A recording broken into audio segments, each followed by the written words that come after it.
Good evening. Today, the United States informed us they will be imposing 25% tariffs on Canadian exports to the United States and 10% on Canadian energy. A decision that, should they elect to proceed with, should take effect on Tuesday, February 4th. Tonight, first, I want to speak directly to Americans, our closest friends and neighbors. This is a choice that, yes, will harm Canadians, but beyond that, it will have real consequences for you, the American people. As I have consistently said, tariffs against Canada will put your jobs at risk, potentially shutting down American auto assembly plants and other manufacturing facilities. They will raise costs for you, including food at the grocery stores and gas at the pump. They will impede your access to an affordable supply of vital goods crucial for U.S. security, such as nickel, potash, uranium, steel, and aluminum. They will violate the free trade agreement that the President and I, along with our Mexican partner, negotiated and signed a few years ago. But it doesn't have to be this way. As President John F. Kennedy said many years ago, geography has made us neighbors, history has made us friends, economics has made us partners, and necessity has made us allies. That rang true for many decades prior to President Kennedy's time in office, and in the decades since. From the beaches of Normandy to the mountains of the Korean Peninsula, from the fields of Flanders to the streets of Kandahar, we have fought and died alongside you. During your darkest hours, during the Iranian hostage crisis, those 444 days we worked around the clock from our embassy to get your innocent compatriots home. During the summer of 2005, when Hurricane Katrina ravaged your great city of New Orleans, or mere weeks ago, when we sent water bombers to tackle the wildfires in California. During the day the world stood still, September 11th, 2001, when we provided refuge to stranded passengers and planes, we were always there, standing with you, grieving with you, the American people. Together, we've built the most successful economic, military, and security partnership the world has ever seen. A relationship that has been the envy of the world. Yes, we've had our differences in the past, but we've always found a way to get past them.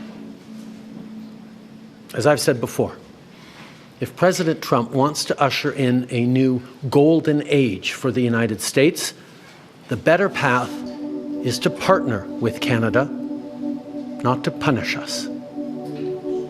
Canada has critical minerals, reliable and affordable energy, stable democratic institutions, shared values, and the natural resources you need. Canada has the ingredients necessary to build a booming and secure partnership for the North American economy, and we stand at the ready to work together. Let's take a moment to talk about our shared border. Our border is already safe and secure, but there's always more work to do. Less than 1% of fentanyl, less than 1% of illegal crossings into the United States come from Canada.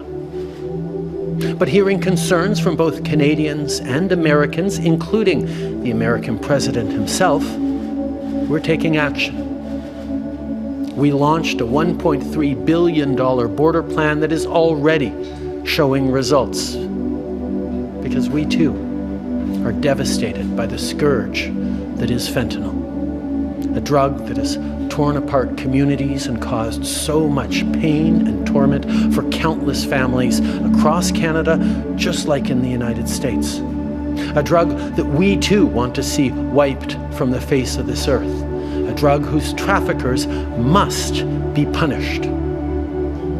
As neighbors, we must work collaboratively to fix this.